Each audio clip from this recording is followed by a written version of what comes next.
জানা যাইতেছে যে আমাদের কালেচক এলাকায় রাস্তার উপরে কাজ চালু হয়ে যাবে। সেজন্য আপনাদেরকে বলা হচ্ছে যে সমস্ত সার্ভিস রোডে সমস্ত দোকান এবং টোটো অটো যেগুলো আছে আপনাদেরকে সরানোর জন্য বলা হচ্ছে। আজকে সন্ধ্যায় 7টার মধ্যে আমাদের রোডের উপরে কাজ চালু হয়ে যাবে।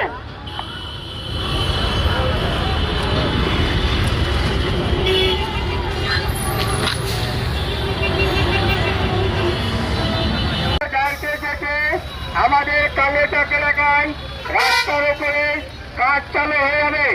সেই জন্য আপনাদেরকে বলা হচ্ছে আপনারা সার্ভিস রোড থেকে সমস্ত দোকান এবং টোটো অটো যেগুলো আছে আপনারা আজকে 7টার মধ্যে সরিয়ে নেবেন।